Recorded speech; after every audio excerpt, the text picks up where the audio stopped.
Liz, give me a thiz face. Hit me with a thiz face. Do it for me. I'm so happy that we have an audio podcast. Yeah. Well, I don't care what it's not my problem if they can't see you. Give me one. You're not doing it. No, you do it.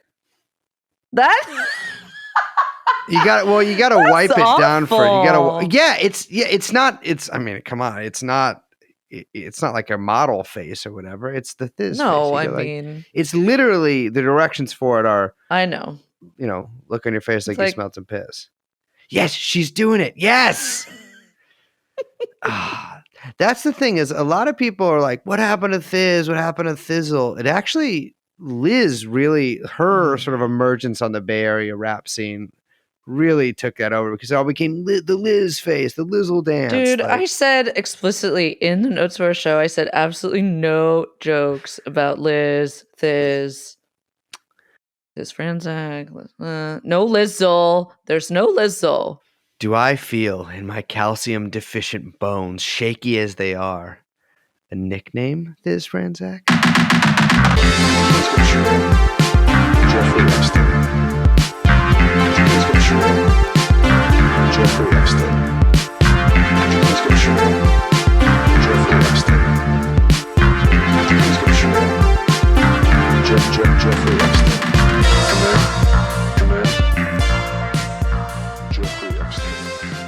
It's okay because I don't have a Wikipedia page. Wikipedia? Did I just say Wikipedia? Wikipedia. You don't have Wikipedia page, Liz. Oh my god. Thizzle, Wikipedia. Goes yes. together. Lizzle. Wait, no, we're not using any of this. We're using all of this. Here's the thing. Liz and I, unbeknownst to young Chomsky, took a little bit of ecstasy before we started recording. No, we didn't. I feel so fucking good right now. Oh my god. It's crazy. It's like you ever like, damn, I should record a podcast, but like maybe I should like take a just like get in the tub and just start putting fucking body lotion all over myself. You ever do that? Hello everyone, I'm Liz. Hey, what's up? I'm Brace. If it sounds echoey here, it's because I'm in the bathroom. We are joined by producer Young Chomsky, who is actually, honestly, stepping up today and doing most of my rub down for me because my arms are sort of constrained by a very narrow tub. And the podcast is called TrueAnon. I was wondering which way you were going to go with that one. We are talking hyphy today. Yeah. We're getting hyphy. Yeah, we were talking. I mean, this is Liz and I have been on the hyphy phone all day today with each other. But we were talking about how it's crazy. Like the Bay has produced so many of these different sort of sounds, and all of it kind of just like fails right before it launches. Yeah. Yeah, the Bay Area is like very unique in that way, I think. I don't know. It's like across genres and decades, it seems like there's been multiple times where like you'll feel and hear the Bay Area influence in like a whole wide array of different places, whether it's like in art or music, but particularly music I'm thinking of. Yeah. But like almost everyone fails to break out and become famous. Yeah. You know what I mean? Well, especially like, I mean, they might break out and they might become famous, but they don't do it attached to the part of like the wave of music that they're a part of. You know what I mean? Like, like E40 is like famous now, but he's like, it's not like the hyphy movement kind of didn't come with him. And like all those sort of like, garage or indie rock punk bands or whatever from like 2009, like all of those, like, they all had to move away or like leave the Bay Area, and like that sort of movement, it all failed. Yeah. Yeah. And then like every once in a while, like somebody comes along who really like embodies or is able to kind of embody that region or a specific region and a style, like, and this like moment in time so perfectly. And I really do think, I mean, Mac Dre like really is that for the Bay Area in the kind of like, late 90s through mid 2000 or mid early 2000s, really, up until his death. But that like really precise moment of like kind of in between post gangster rap right up into hyphy. I mean, Mac Dre like is that. He is Vallejo. He is East Bay rap. Yeah. And the kind of mystery and tragedy of his death, like I don't know, it's so horrible because of those things, like because it's almost like all this stuff got famous like because he died, which makes it even like sadder, Yeah, yeah. I mean, he's like the hyphy martyr. I mean, it's wild because a lot of that really took off. I mean, yeah, we talk about it in the episode, but like like Tell Me When to Go, Stunna Shades, all that stuff like was like really just hit the mainstream after Mac Dre died, and Mac Dre's death was a huge deal. Yeah, it's crazy because like even like basically everybody I know still in the Bay is like, I mean, Mac Dre never went away for a lot of people. I Yeah, mean, people totally. still listen to him all the time. Like it's still like a household name. I mean, it's really wild just how long, especially considering how many years it's been now since 2004. Just the staying power and the cultural power of Mac Dre and Donald mentioned it sort of after we stopped recording, but yeah, July 5th, Mac Dre Day. Oh yeah, coming up in the Bay. So make sure to put those whistles on the back of your car and then start your car. Put it, I think, in neutral. Not really sure what's going on with cars. Start your car to get out of the car. Yeah. Actually, you know what? Here's the thing. If you're a hater, you don't actually have to leave your garage. You can start your car in the garage and just wait around in there. Things will get really high if you really okay. But if you're not a hater, you can go ghost ride the whip on July 5th. Well, like you said, we got Donald here. Let's get into his piece on Mac Dre, the murder of Mac Dre, the mystery around the murder of Mac Dre, and how he solved it. Hello, everybody. Hi. I'd like to introduce you to the Thizzle Dance. Thizzle Dance? Thizzle Dance, I said. Can you do the Thizzle Dance?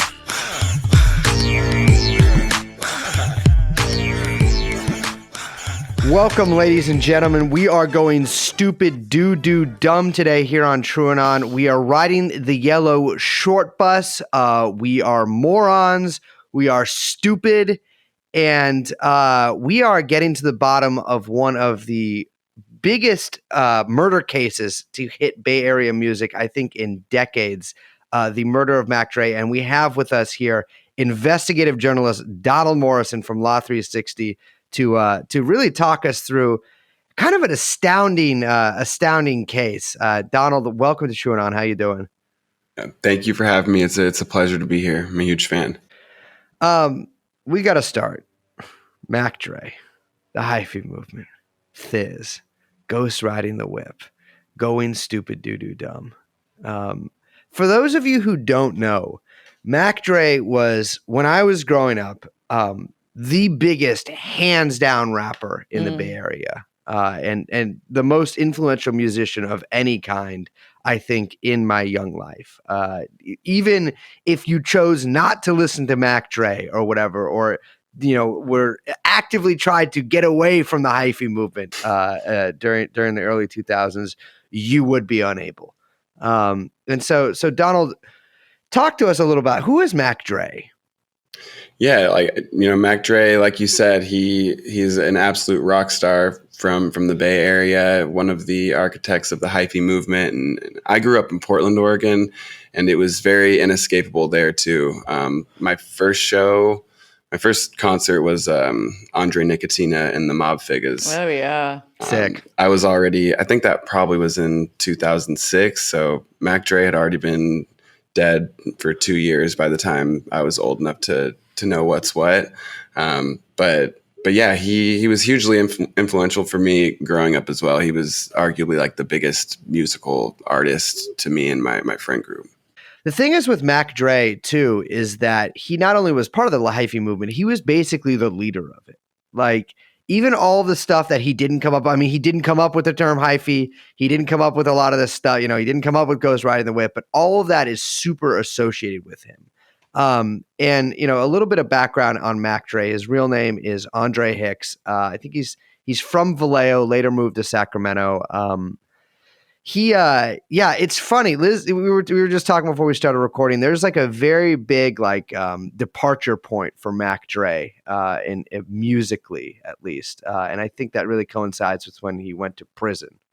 Yeah. He was like basically kind of all wrapped up in this crew through, what was it, like the kind of early to mid 80s up through the early 90s. There was like a rash. I don't know why I just went with that word, but there was a rash of robberies, like throughout California, but I mean, specifically in Los Angeles and the Bay Area.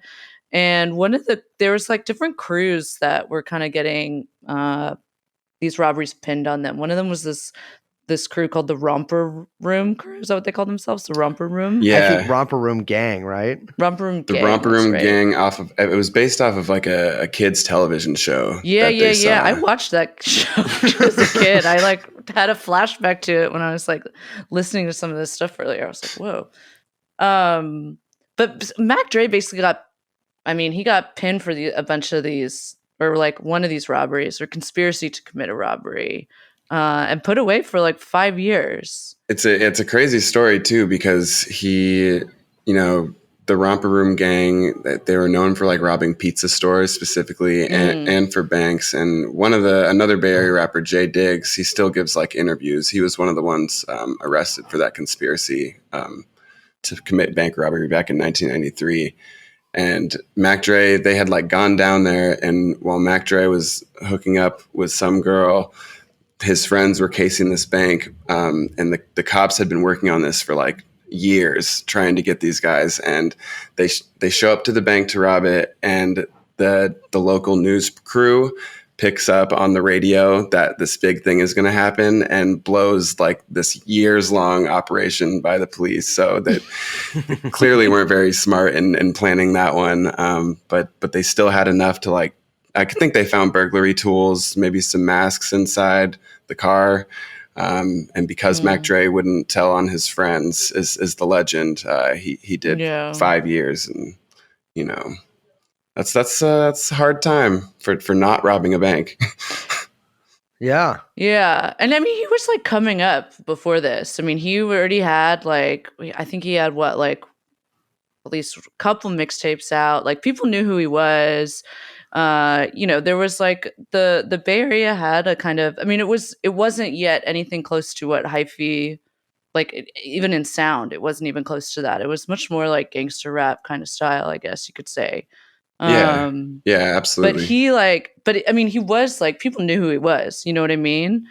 And he like, I mean, the crazy thing was that he started like recording raps like from prison, which is cool, like through the phone at jail, which only like kind of like added to his legend while he was in jail.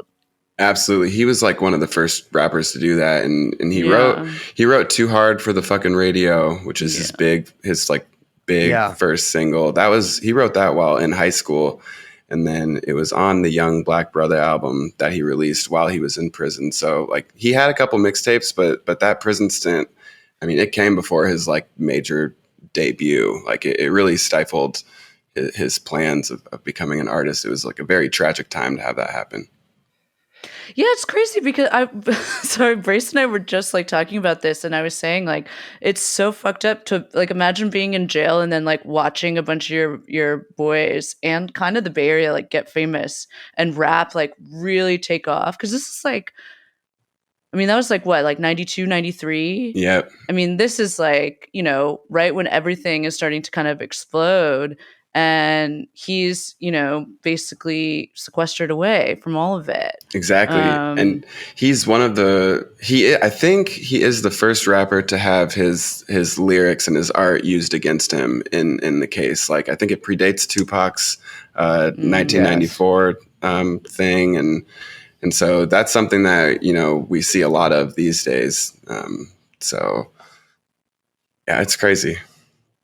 Yeah. Yeah. The whole thing is his, I think it was like Romp Room Records was his like, little record label. He talked about, the Romper Room, mentioned it in a bunch of different songs. And they like use that to prove that he was in the gang, which is just pretty wild. And he gets out, I think around 96, right?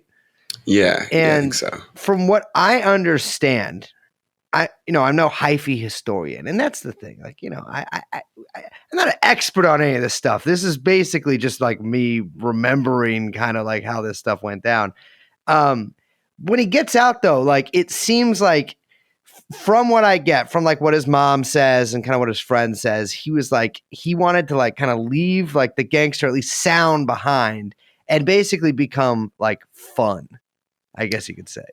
Yeah, yeah. And his mom has all these letters that he wrote her when he was in prison talking about how he wanted to like start a business. It was his plans to start Fizz Entertainment and like so like his plan to pivot towards party music and towards, you know, I mean, but it wasn't a full pivot towards party music. He still made like the real shit where he's talking about like real life stuff and you know, serving time and yeah, you know, being black in America. And so yeah, but that pivot was very noted, and that's when he really started blowing up, I think, beyond the Bay Area.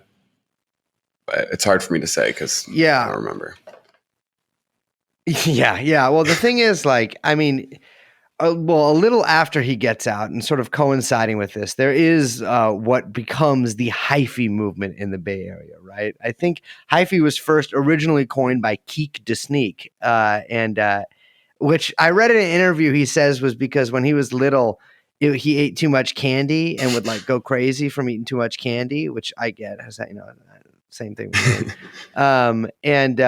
And he'd be acting hyphy. And like, so when I was like, that's sort of like the way hyphy has kind of always been colloquially used in the Bay. It's like, you know, there's hyphy movement, hyphy music, but then like if somebody's getting too like out of hand at a party or, you know, your friends acting, I think it's basic, you know, it's like the same way that people say, like use ratchet essentially. It's like, it very energetically annoying and destructive. Yeah. But it's funny because actually like the hyphy movement was like a lot more positive than you would describe. Like you wouldn't necessarily associate with the way that if someone's acting hyphy, that's not like what you really think of when you think of the hyphy movement. And so around this same time, like all of these different rappers really kind of embrace this sound, and it's like a very bouncy kind of like, I don't know really. I mean, I'm I'm retired for the music reviewing game, but it's fun. You know, like it's a very like joyous kind of music. No, yeah, it's very very celebratory, and you're right. The word hyphy kind of has morphed into like a catch-all term for any kind of like destruction or party foul. But I think it's like its roots are a lot more positive than the connotations that are attached to it these days. Because it really was just about Mac Dre and his crew having fun. I believe that. Yeah, the sound is like, it is very unique. I mean, there's, you know, there's sampling going on, but it isn't necessary. It doesn't feel sample heavy. Brace, you said bouncy. I would say it's like very bouncy, but there's this like lightness or levity to everything. Like it's like fun. I wouldn't call it like posy. It's not like posy, but there is the kind of like dry, like manic quality to it. But it's like very, I don't know. I was watching a bunch of the Trail TV stuff on YouTube, which is a bunch of like DVDs that, because this is all, I mean, we can talk about DVD culture for a long time, or I could talk about DVD culture for a long time. But that's like early 2000s. Mac Dre put out this kind of like, I don't know, it's like kind of like gonzo, like man on the street, like fake TV show. Like it's crazy to watch now because like this dude would have done so fucking well in the age of social media. He's just like, and he's such a star, you know, like I was watching him. He's at some like BMX, like, I don't know, event somewhere in like Vallejo or outside Sacramento or something. And just like on the street talking to people. And like this dude like does some BMX trick and then just like fucking like lands on his face and is like not moving. And they're like, it's horrifying. And this like news crew shows up and Mac Dre is just like, well, the dude's not getting up. I don't know, but saw it on Trail TV first. Remember that? Like, I don't know. He's just like, you know, and then it cuts to everyone just like bouncing around in the streets, like fucking having fun downtown Oakland and, you know, wearing like the baggiest Burberry shirts you've ever seen in your life. And But what I mean is like there, it's like party and fun, but it isn't like, I don't know, it exists somewhere in between like something like annoyingly positive and something that like is also has like a dark edge to it. I don't know exactly where to place it. Right. I know it often gets compared to Crunk, obviously, because this is kind of coming up at the same time, but they're vastly different. Yeah.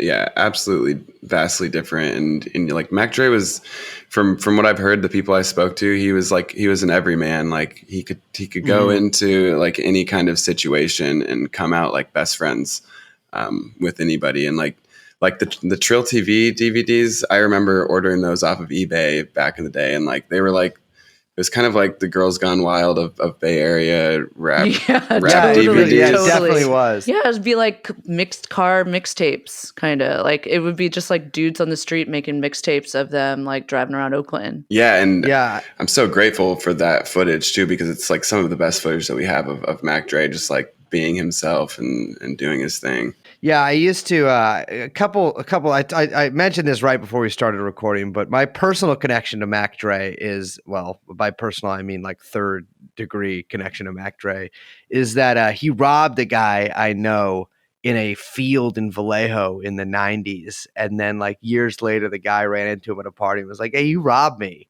once," and Mac Dre was like, "Oh, damn, that's crazy. I did that." And like, but it's like by all accounts, like literally all accounts, like he was like an incredibly charismatic guy. Everybody fucking loved him. I mean, he was like really a hometown kind of hero. And that was like just also, by dint of his character, but also just like being really like the face of the hyphy movement. I mean, and to give a little more context on the hyphy movement, a big part of the hyphy movement, well, there's a few parts here, but Thiz really came out of it, which of course is a term for ecstasy. And the Thiz face, which Mac Dre famously taught you how to make. It is you put a look on your face like you smelled some piss. That's right. So it's kind of, I mean, I would challenge our listeners to do that right now. And ghost riding the whip, which is where you put your car into what was it, neutral? You let your car roll, but you get out of the fucking front seat and you dance alongside of it, which was huge. Like you always used to see people doing that. I've seen people do it on the Bay Bridge. Like I've seen people. I mean, people still do it, but that not came really out as much. Yeah, definitely not as much. Also, the most important, specifically to me, part of the hyphy movement was the unabashed embracing of being stupid. I mean, going dumb was a big thing, but beyond going dumb, you went stupid doo-doo dumb. Mm-hmm. Yeah, couple layers of stupid. Yes. In today's cancel culture world, you could have never gotten away with the sort of ableist language that was used in the hyphy movement. Or by the Black Eyed Peas, of course. Yes. Let's get retarded in here. But one of my favorite videos when I was growing up was this Mr. Fab video. Where they're like literally just driving around the sunset in a yellow short bus. In a short bus, yes. Yeah. And like ghost riding it and stuff. So it was like very like, it was energetic. Yes. Yeah, they made it look so easy to do the ghost riding too. Like, but it's not that easy. It's a high risk behavior. High risk, high reward though. High risk, high reward. Have you done it? No, I've never done it. I've tried though. I have actually tried, and I scuffed my Adidas. Oh shit! Well, I mean that's what I'm saying. Like that's it. You gotta get that's real shoe leather reporting right there to get into the mind of hyphy while doing this. So, I mean, we're talking early 2000s. Like, it is blowing up in the fucking Bay Area. Mac Dre is like basically he's like getting famous, and that's the whole thing. It's like a lot of these guys are like, this is the ascent to getting famous, and like. This radio station KMEL is fucking playing this shit all the time. Like it is just like constant. Like you mentioned, Andre Nicotina, we were talking earlier too about Jay Stalin. He's still going. He got his little billboards up all over the mission. I mean, you mentioned Mr. Fab and E40. I mean, these guys are all around the same kind of era too, and they're all coming up. It's weird now that they're all kind of like famous and it makes it like that much more heartbreaking that Mac Dre is killed literally like basically a year before this shit goes fully mainstream. Really pops off, yeah. And like there might be some argument to be had of like Mac Dre's death was almost like a catalyst for the other Bay Area artists really blowing up because it was after, I think it was after Mac. I feel like E40's Tell Me When to Go was like a big moment for it going like it really blowing up outside of just the Bay Area. And I think that happened after Mac Dre's death, but it did. Yeah, I think it happened a couple years later. It's like 2006, I believe. But like to think about, I mean, Mac Dre might not have invented the word hypey, but he was the spiritual embodiment of the word. 100%. Like he was himself everywhere he went. Like it seemed like there was no like off switch. Like his performance self was also himself in interviews and just hanging out. So yeah, it was a huge loss. Dre rock the jewelry with the clear stones and get on the nigga head like some earphones. I'm finna spit it with a clear tone, get your attention. One of the biggest things since the TV invention. Dope as Zola, a big shot to show off. Plus I'm a big. So speaking of that loss, we got to set the stage. We've set the stage a little bit. I encourage our listeners to check out some of the stuff. Maybe pause if you have to. Yeah, listen pause to and get song. stupid for a bit. Take some ecstasy. Pause and take some ecstasy right now. Yes. Yeah, absolutely. But Mac Dre's career and life come to a pretty abrupt, tragic, and kind of mysterious end in Kansas City on Halloween night in 2004. And so what are the circumstances reading through this?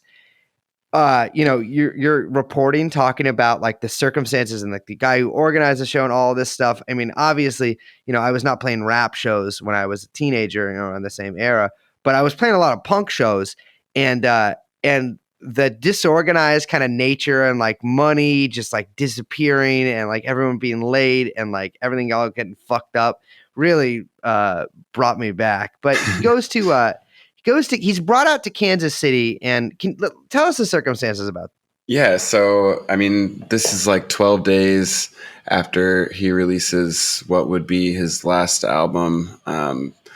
He's invited out to Kansas City about a month before from this guy named Damon Whitmill. He's a concert promoter. He's never thrown a concert before. This is his first one. And the idea is that it's a Yuckmouth, Keek to Sneak, and Mac Dre headlining show with some Kansas City artists opening up beforehand. And that's going to be on October 29th, 2 days before Halloween. And yeah, I think the deal was that each artist would get paid $12,500. For Mac Dre, he was supposed to get the first $6,000, or he was supposed to get the $6,000 of it up front, and then the other $6,500 after the show was completed. And he did get that $6,000. And I wanted to back up and talk about how Damon Whitmill got in touch with Mac Dre. Damon Whitmill is the promoter from Kansas City. Yes, Damon Whitmill is the promoter from Kansas City. A relatively mysterious figure. I don't even know what he looks like. I haven't seen a picture of him. He from the documents though, he's tall. He's like about 6 foot, and that's kind of all we really know about it. Like a tall black guy in Kansas City. He reached out to this Kansas City rapper named 40 Cal. And 40 Cal got in touch with this Bay Area guy named PSD, the driver, who's kind of like an artist underneath Mac Dre on the Thiz Entertainment label, pretty low on the label. And then PSD, the driver, connects Damon Whitmill with Mac Dre's manager, and that's how it all gets set up. And the reason I say that, why it's kind of important, is, and this wasn't in the story, but PSD, the driver, is later implicated in being the one who was the federal informant that took down Thiz Entertainment in 2011. So it's just kind of an interesting thread. He's definitely been at the center of a lot of bad things that have happened to Mac Dre, it seems, from my side. But yeah, so that's arranged. the concert, and he gets his $6,000. And on October 27th, 2 days before the show, it's a Wednesday, Mac Dre and 3 other friends head to Kansas City. And when he gets there, he's picked up by his friend, Savino Davila, who's currently in a Texas prison, and prosecutors say he was like the cocaine kingpin of Kansas City between 2000 and 2006. He allegedly brought in 330 pounds of coke in those 6 years, and was at the head of an organization that included like most of his family members, or at least a couple of them. And yeah, him and Mac Dre were friends by all accounts, and based on what he told me. And he was excited that Mac Dre had hit him up when he found out he was going to do the show, to say like, hey, do you want to kick it and maybe provide like transportation for me and my crew? And perhaps they'd done this before, but Savino was down. And so he picked Mac Dre and his friends up from the airport and loaned him a white van, just like a white, like mover's van. Savino just had like, as you know, to do odd jobs. And also his cousin, Harold Piercy, he offered to have him drive Mac Dre and the crew around. So he'd be driving the van that weekend, which is an important detail to think about. So yeah, they got there on October 27th. The show was on October 29th. Damon Whitmell, first-time concert promoter, he tried to set up a couple events for earlier in the day to kind of help promote the show and make sure more people show up there. And so the first one was a radio appearance, and the second one was a meet and greet at a record shop in Kansas. And so Mac Dre did not show up to the radio appearance at all, and he showed up late to the record store meet and greet and left after 30 minutes. And the detectives spoke with the record store owner, and he said that he had been excited about the event, but that afterwards he regretted it because it happened so quickly and it left the store a mess.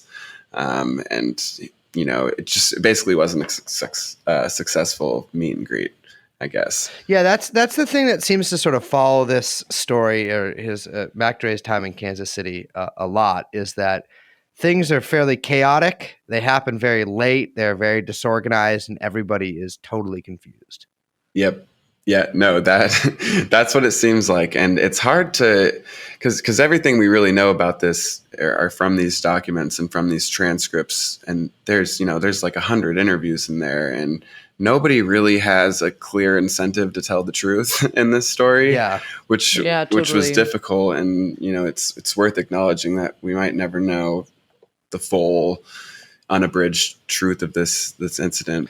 So we get to the show on the 29th, and you know, as you report here, Mac Dre sort of cribs from his own appearance at the record store and arrives insanely late. I was actually, when I read that, my heart, you know, as an inveterate rocker, stopped for a second, because he shows up 30 minutes after he's supposed to play, which is one of the most insanely sick moves you can do as a musician. Oh, that's par for the course for rappers. If you go to rap shows, that they're always extremely late. Yeah. And so he shows up at like 11:30. He's supposed to have already been done playing. And like, it just seems like it devolves into like a total mess. Yeah. So he gets there and he, you know, is late, goes on stage, and from all accounts, it starts inviting people on stage. And if you've ever seen like a video of Mac Dre performing, like he's always got people on stage, like totally, tons of people. Sometimes he'll go in the crowd too, and you know, he's just totally a man of the people. So you can. It's like Iggy, yeah, exactly. And he's super tall, so he's always kind of like towering over everyone as this kind of like shepherd of people. Yeah, and he always has some kind of like very flowery or loud hat on too, so you can usually see him. Yeah. And this is like one of my favorite parts from the documents, is finding this. Like, apparently when he was on stage, the DJ Fresh, who I spoke to, had tried to get him to, clear off the stage because the promoter was going to have to shut down the show because it was a fire hazard.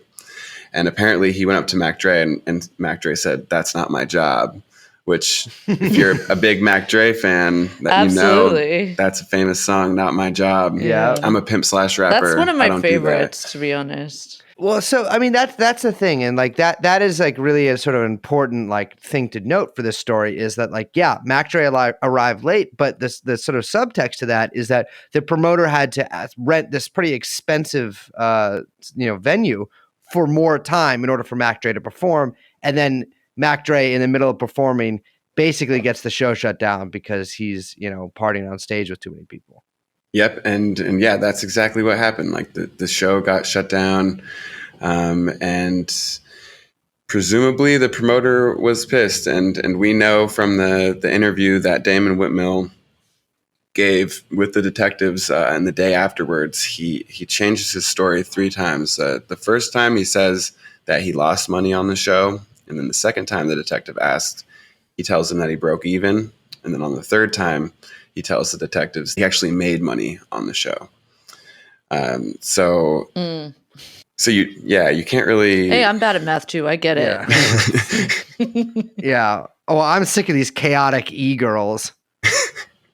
Yeah. And so I mean, Keek the Sneak, Yuck Mouth, they split town, and Mac Dre somehow it seems like I don't understand. So he just works out another deal with Whitmill, like he's like, I'll stick around. Yeah, and that's something I'm still, we still don't really know why Mac Dre decided to stick around. Savino Davila, he said that Mac Dre had a girlfriend in Kansas City or a lady there that he was staying with, which could have been incentive. But at some point, Damon Whitmill offers him another show on Halloween night, and I don't think it's not clear if Damon Whitmill wanted him to perform at the second show. I think it was supposed to just be a meet and greet. Or maybe that's the assumption Mac Dre was under, because when he got there, he showed up after 30 minutes, went to the VIP section, ordered some bottles, and then they didn't get there fast enough, so he left. So cool. So he was scheduled to do this meet and greet, but the promoter had offered Mac Dre, can you, this is what he tells detectives. He says, "Mac Dre, can you actually perform at the meet and greet instead of just doing the meet and greet to help me make back some of the money we lost at the show on Friday?" And the promoter tells detectives that Mac Dre agreed to do that. But come Sunday, that's not what happened. Mac Dre left without performing, and according to interviews from the documents, the promoter did not like that, and this is where things take kind of a dark turn. Yeah, so I mean, we've got Whitmill has these 2 shows, the promoter has these 2 shows. Both of them do not go as planned. Basically, none of his ventures with Mac Dre go as planned. And so Mac Dre leaves this event, this Halloween party. And, within a few hours, he goes to IHOP afterwards. Then within a few hours, he's dead. And so what happens there? Yeah, and so for this part of the timeline, we have one version of the story that Savino Davila told detectives. That's the version where he actually witnessed the murder. And then there's another version that we can only put together based on a bunch of other interviews. And so that's the one that I'll tell first. He leaves, goes to IHOP. He's still in this rented limousine that the promoter had rented for Dre. And at IHOP, Damon Whitmill calls off the limousine, and Mac Dre ends up hitching a ride with Harold Piercy in Savino Davila's white van. And it's on Highway 71 around somewhere in between 2:30 and 3:30. They're going down the highway, and a black Infiniti G35 pulls up alongside, and with 2 separate guns, one being, and some kind of automatic rifle. They pump over 30 bullets into the driver's side of the van. And Mac Dre is in the back laying down, sleeping at the time. And Harold Piercy is driving. And when the shots start hitting the van, he tries to swerve to get away, but the other car, the Black Infinity, ends up hitting it on the side, trying to get it to crash, I suppose.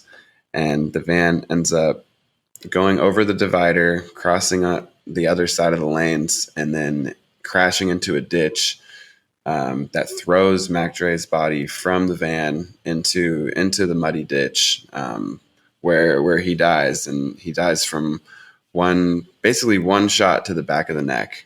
And that's it. There's over 30 shots and only one hit him, and it was, in a very critical spot.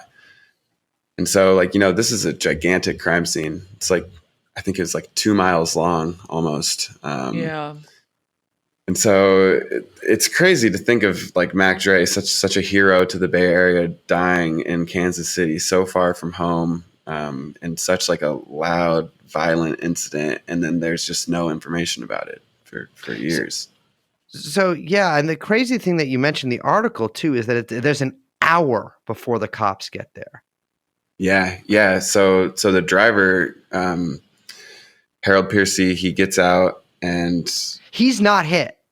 He's not hit. No. He is basically uninjured. And he says when he gets out, he sees a pair of headlights coming directly for him. And he thinks that it's a car coming to finish the job.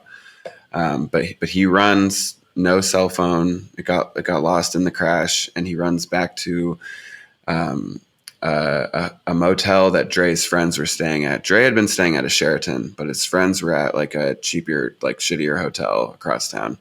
And he gets there, and the clerks at the motel, the front desk clerks, they report seeing him covered in mud, and he tells them to call the police and runs up to get Mac Dre's friends. And in the front desk, they see him with the other friends run back out a couple minutes later. And I think that they were already there by the time cops showed up. The friends got there first, and I think, this is just me guessing, I think they might have taken some stuff out of Mac Dre's pockets, because all that was in there was a hotel, his room key, and a 24-hour fitness membership card that has his name. No wallet or money or anything. So yeah, it's interesting how long he laid there and why nobody called right away. I mean, I guess he lost his cell phone, but it's definitely interesting. I mean, to run, you're not running for help. You're running to the place where your friends are staying at. I mean, that's a decision. You know what I mean? Yeah, true. It's not like it was just down this next. Oh, we happened to crash right next to the place where we were staying. No, yeah, that was a deliberate decision. I guess, suppose he chose going to get Mac Dre's friends versus calling for authorities, which, I mean, in that culture, you don't really call for authorities. Yeah, absolutely. Ever. And why would they? So you said that, I mean, the second kind of big part of the story, something you mentioned, which is that, Mac Dre, this hero of the Bay Area, and this about to finally break on through star, dies in a ditch, hundreds of miles from home, and then no one knows anything about it. I mean, that's the whole other part of this story, is that this has basically been a mystery, kind of still is. I mean, it's unsolved, right? Technically, to this day, but there really wasn't any good real information about what the hell happened, coming out when the crash happened, when he was killed.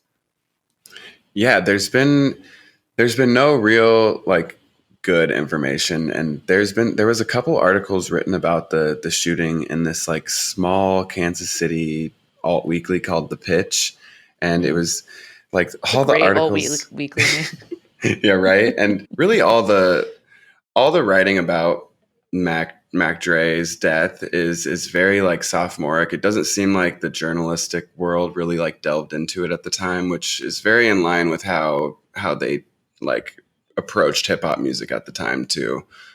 So it wasn't really dug into, and the one article from the pitch that I could find very much like just blamed Mac Dre and like the people he was hanging out with for the murder. And so I was just like, I can't believe nothing well has been written about this.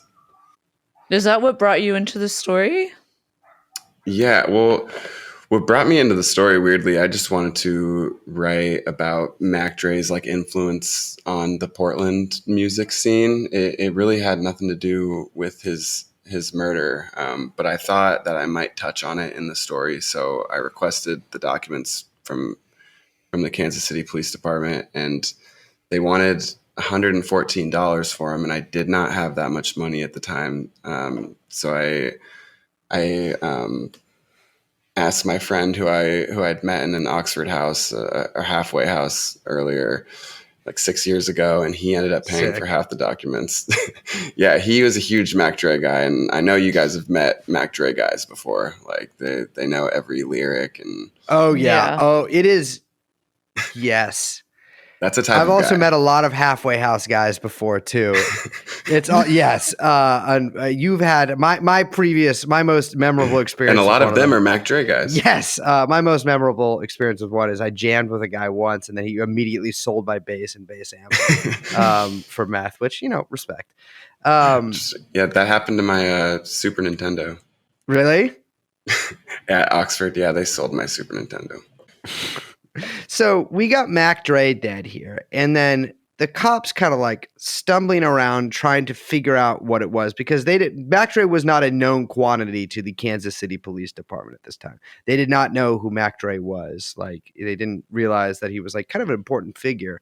And it seems like the way that the murder case was handled at first was just like almost like stumbling into suspect after like, this sort of like confusion of leads that the police are pursuing. So yeah, after like immediately after the shooting, cops are basically barraged with tons of rumors, and most of them are surrounding this one rapper, Kansas City rapper named Anthony Fat Tone Watkins. He's younger than Mac Dre. He's about 24. Mac Dre was 34 when he was killed, and he's associated with the 51st Street Crips. And in the years leading up to Mac Dre's killing, Fat Tone's name is definitely on the rise. He's released three records that were fairly successful in the Kansas City area. On the last one, the cover of it is him in a hospital bed after getting treated for a gunshot, kind of like the Ghetto Boys Bushwick Bill did in the early 90s. Yeah, I was about to say, yeah. And then that's kind of a testament to the reputation and the image that he was kind of bolstering. Another thing that happened a couple years, I think that this was in 2001, Fat Tone was arrested and charged with the killing of his 17-year-old girlfriend, who was pregnant with his kid at the time. He was in jail for about 9 months on that charge, but was eventually released. No witnesses would come forward, or the witnesses that did come forward recanted their statements. And so Fat Tone is known as somewhat of a menace in Kansas City. So when the cops start getting these rumors that it could have been him, they definitely listened. And at the center of those rumors is this supposed altercation that happened between Fat Tone and Mac Dre at the show on October 29th. Now, like, I don't think any altercation actually happened, but that's what the rumors were, that maybe Fat Tone had tried to get on stage and Mac Dre wouldn't let him. Fat Tone got mad about that. But from all trusted accounts, I don't even think Fat Tone was there that night.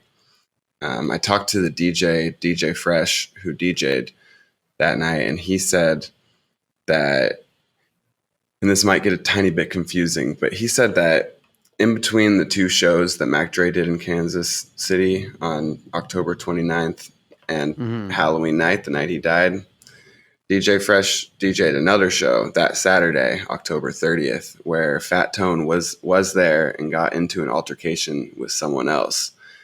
Mac Dre wasn't there that night, but that kind of... It was like enough to like become to make it, you know, the story takes on it a life of its own at that point. Absolutely.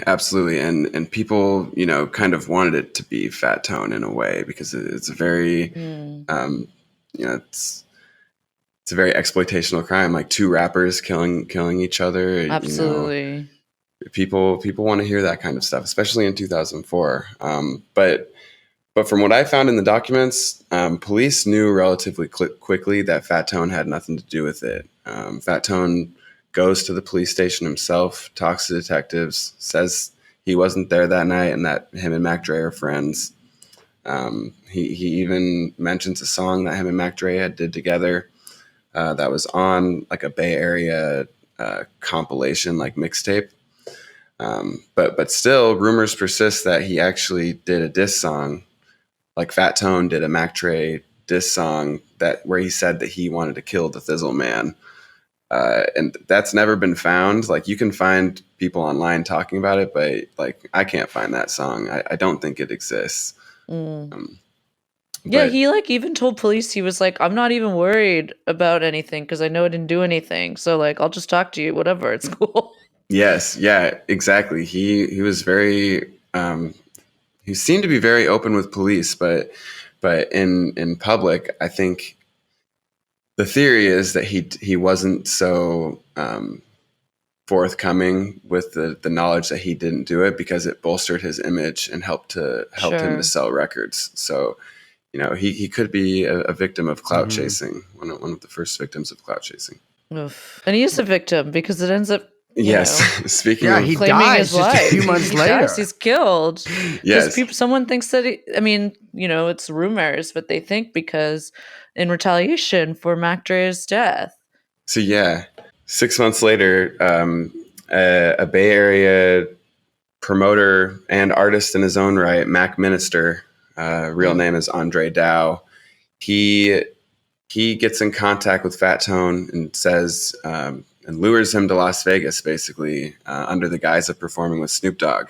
And Mac Minister had appeared on a Snoop Dogg song in the 1990s, so it's very believable that he would know him and potentially could get him onto the Snoop Dogg bill. So Fat Tone and his friend go to Vegas. When they get there, They start gambling. They're there for a day, and then the next thing you know, they're found about 10 miles outside of the Vegas Strip in a cul-de-sac, and basically like this construction project. And they're both dead. Had been shot with an automatic rifle of some sort. Fat Tone is a little bit away from the car, like he'd been trying to get away, and his friend is found like in the driver's seat, murdered. And then a couple months after that, the call girl, Lee Danae Lorson is her name, from Utah. Detectives say that she had been pimped out by Andre Dow and his friend, and was quite possibly there when the murder happened. She's found dead with one shot to the head, and her car is lit on fire.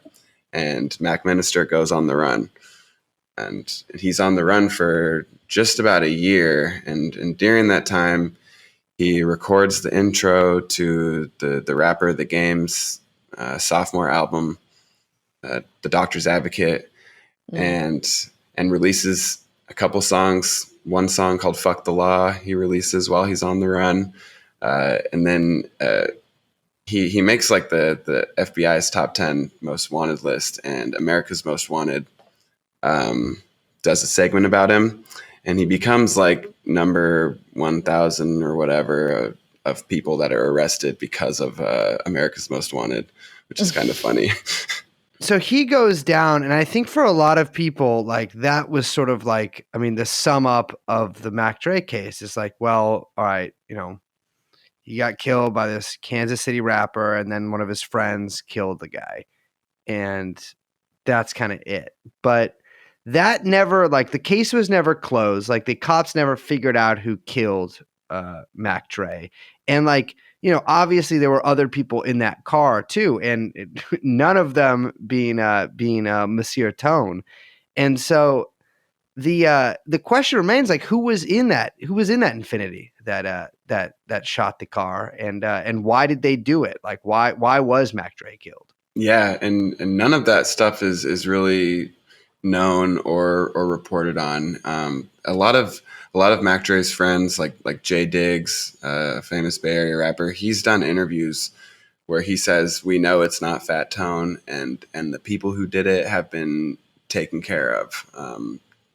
You know, take that to mean what you will. But it seems like Vlad from Vlad TV has said that too. Yes, yeah. All of these interviews I'm talking about are with Vlad TV.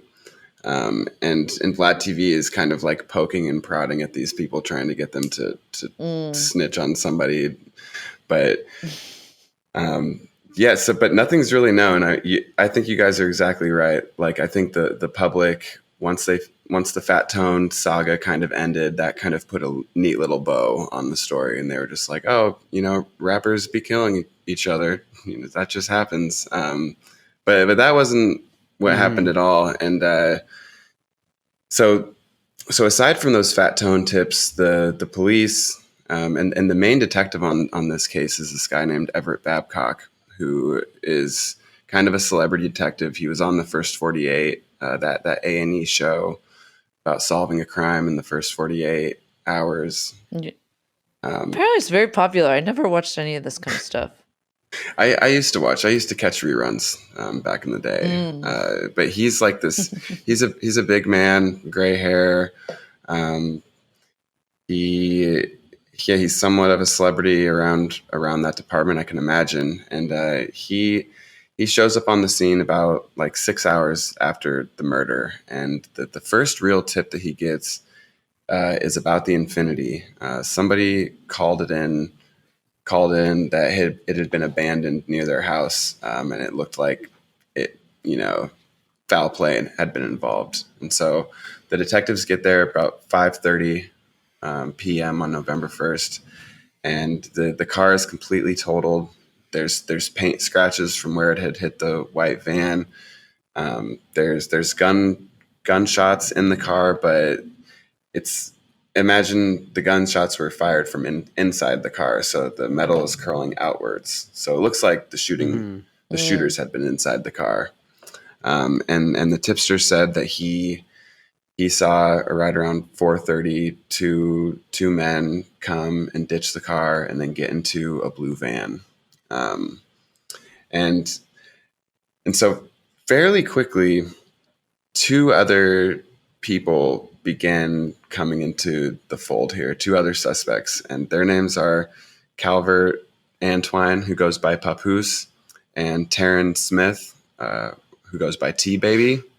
And they're 51st Street Crip gang members as well. And I can't find any connections to Damon Whitmill between them, but the theory that comes forward that a bunch of jailhouse snitches tell the police is that Damon Whitmill, the promoter, paid these two shooters in somewhere between $5,000 and $10,000 to go and kill Mac Dre for not performing at the second show and for, you know, being unable to put on these concerts. So that's the story that comes out. Yeah, because I mean, the whole thing with Fat Tone is that there's not really. I mean, if you take the fight out of the picture, which it looks like that did not occur, there is absolutely no motive, and so the only person with like a real motive and really means would be Whitmill here. And in your reporting, it seems like he kind of becomes like the crux of like, of the whodunit, essentially. Like, you know, this is kind of the person that the evidence points to may have ordered the hit. Yeah, he becomes the person with the most incentive out of everyone. And another person that I find out about from the documents is Savino Davila, who we mentioned earlier as being the cocaine kingpin of Kansas between 2000 and 2006. currently in prison. But it was his van that Mac Dre was riding in when he was murdered. And so when I first saw his name and how it had never been released to the public before, I'm thinking that maybe this guy has something to do with it. And he still might. It's one of the stories that he tells detectives in 2008. This is, 4 years after the murder, 2 years after he's been arrested. He's still fighting. He's still fighting his case, hoping to not do 30 years, for being a drug kingpin. And so he goes to Detective Babcock and tells him this story where he was actually there at the time of the murder. He says that he talked to Mac Dre in the limousine before he left his final show, and Mac Dre said he wasn't feeling safe at the time.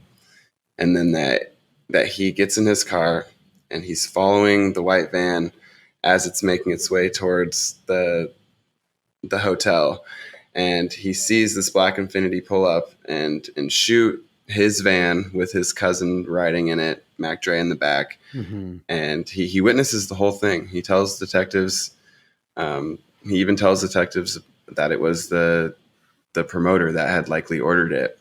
But then he says something interesting. He says that he decides to just get off the freeway, turn off his phone, and go home and go to sleep, which is definitely an interesting move if you'd just seen your van with your cousin and, rap superstar Mac Dre get shot up. So it's hard to believe that story, but my theory is that's extreme, not my job energy. It's like very much trying to exit yourself out as much as you can. Yes. Yeah, that's real none of my business kind of thing thinking. Yes, exactly. He's trying to get the best deal possible, trying to tell the detectives what happened to Mac Dre without implicating himself. Yeah. And I think that implication might lie in Damon Whitmill having called Savino Davila, saying like, where are you? Where is Mac Dre in the van? Maybe Savino told him, and then later Mac Dre winds up dead, and he feels like a certain amount of culpability. He feels guilty because they were friends. I believe that. I think they were close, and I don't think Savino, wanted him to die. But I don't think that he was above lying about the situation for himself to get a better deal. Listen up, I'm about to get dope. It ain't nothing but some shit I wrote about a young brother deep in the game. They call me Mac Dre and I'm keeping the name. I sport Nike shoes, I got a mic to use to talk bad about suckers. I don't like the fools. Down and dirty about spitting my hits. And if not, so we've got Papoose and T-Baby here as looking like the likely shooters. And so tell me, how do these guys kind of come into the picture? Yeah, so Papoose and T-Baby, they're 51st Street Crip gang members by all accounts. They've been in and out of jail basically their whole adult lives. So they almost immediately, kind of like with Fat Tone, their names get thrown in with the tips as having been involved. They had been in and out of jail. I don't know about their connection with Damon Whitmill, but they had been talking about the murder in jail in CCA Leavenworth while they were locked up for other crimes. And the kind of real aha moment for me was when I had been looking up their names in the state court database, and I found that they'd been arrested together with automatic rifles and drugs only 4 months after Mac Dre's killing. That definitely made the hairs on the back of my neck stand up, where I was like, I thought these two could be involved, but now I know for sure. And they both were murdered separately, and from what I can tell, completely unrelated incidents. Calvert Antoine was murdered in 2013, and T-Baby was murdered in 2008. So wow, quite a long time after the murder for both of them. But it's interesting. They were both murdered in cars in the same way that Mac Dre had been gunned down, while driving. So almost everybody involved in this story is in prison or is dead. One major figure that is location seems to be unaccounted for is Whitmill. And so, like you said, a lot of the reporting sort of, Whitmill does seem to have a lot of the motive and the means, et cetera, for doing this. Where did he end up? Where is Whitmill? That is the huge mystery of the case. The closest I got to getting in touch with him, because most of these people I found on Facebook. This is like a 15-year-old case. A lot of people were either dead or in jail, or their family members were on Facebook, and I was able to reach them that way. But with Whitmill, I couldn't even find a single family member of his. I can't find a picture of him. All we have is his interviews with detectives, which he gave 3. And the closest I got was I talked to his lawyer, Carl Busey, who said that he works with him still, doing some child support stuff, but that he couldn't pass any questions to me because he didn't have an email. The lawyer didn't, which is kind of hard to believe. Very interesting. And I haven't heard anything since the story came out about Whitmill. So as far as I know, he's still alive and in Kansas City, and that's about it. So, I mean, that's wild, because this has essentially been a case that, like you said, like most people haven't really looked into. I mean, I think a lot of people write off something like Mac Dre getting murdered as like a rap beef. Like this is something that, like, oh yeah, like black people do this all the time, rappers do this all the time. It's like it's cut and dry. Another rapper killed him over a Kansas City. I mean, that's how I've seen it. Like essentially promoted a bunch, is that like, oh, it's a Kansas City, California beef, which Absolutely. I'm like, all right, come on. Yeah, Kansas totally. City versus a whole state, give me a break. But it was really impressive reading this article, like seeing like these details that haven't really been put together. And like, so the police, sort of a final question concerning the case is like, the police kind of just seem like they've just, never solved it. Like, why is that? That's a really good question, and it's a question that I wished I could have asked the detectives, but the Kansas City Police Department shut me out immediately after getting the documents. And a strange thing that happened was, after they sent them to me in like 10 separate emails, because the files were so big, I started getting these calls from a guy. He called me 3 times, saying that he was from the Kansas City Police Department, and that the documents were going to be, like $2,000. He's like, it'll be at least $2,000. And I had to be like, sir, I already got the documents. I don't know if there was some kind of mistake, but it was weird. Huh. It was weird how they shut me out. And then there was that guy calling. And yeah, so I was able to get a hold of Everett Babcock. I called a number that was in the documents. I didn't think it would work. It was like 16 years old.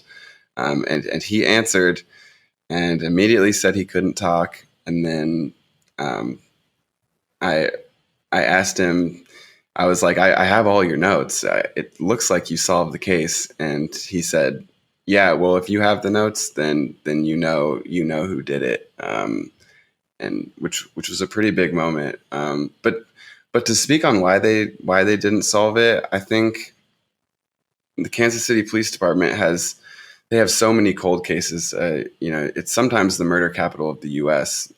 Yeah. But yeah, they have a large amount of cold cases, and I think when the year ends, a new year starts, and they don't really look back. And then another component is that, like, the rap community, they've been done dirty by the police before, so there's not a lot of incentive to cooperate. The Kansas City Police Department, they did not get a lot of cooperation from basically both sides of this case, which is understandable. So that's one reason why they probably couldn't solve it, or didn't care to anyways. Well, your piece really puts everything together. I mean, it's a really impressive piece of reporting. We'll definitely link to it, obviously, in the show notes, and encourage all of our listeners to check it out. It's just meticulously done, and I can't imagine what it must have felt like to kind of like put all of this together. I'm assuming during COVID quarantine, like a little bit of kind of like, really like putting a little, kind of board together and piecing all of these notes, almost like out of a TV show or something. It's just a really incredible piece. Everyone can check it out. It's called Who Killed Mac Dre? It's up on Passion of the Weiss, passionoftheweiss.com, passionweiss.com. Yes, ran by journalist Jeff Weiss, and yeah, it's an incredible story, and I didn't expect it to take me where it did. So thanks so much for joining us, Donald. It's been a pleasure. Yes, thank you guys so much for having me. I'm a huge fan of the show, and it's a dream come true to be on here talking about Mac Dre and putting on for the Bay Area like this. It feels good. The hyphy movement will live on. Thank you, Donald. We will see you next to the yellow short bus, dancing like a fool with no one in the driver's seat. That's right. When we pull up to the light, the people all stare. Both niggas in the Benz with the dreadlock hair. Smoke everywhere, waving at Malin on them wood grain Davins with the license plate rattling. Doing what we want to, hanging out the sunroof. Mentally ignorant, boy, we go dumb, dude. Gas brake dip, we call it joking. Do a donut in your whip. We call it dose and get stupid. It's what we do good. Ghost ride the whip while we dancing on the hood. I'm feeling good. Brace, what's your favorite Mac Dre song? It has to be Thistle Dance. I heard that song every single day throughout my teenage years. And what's funny is I never really did ecstasy during that period either. But has to be. What's yours?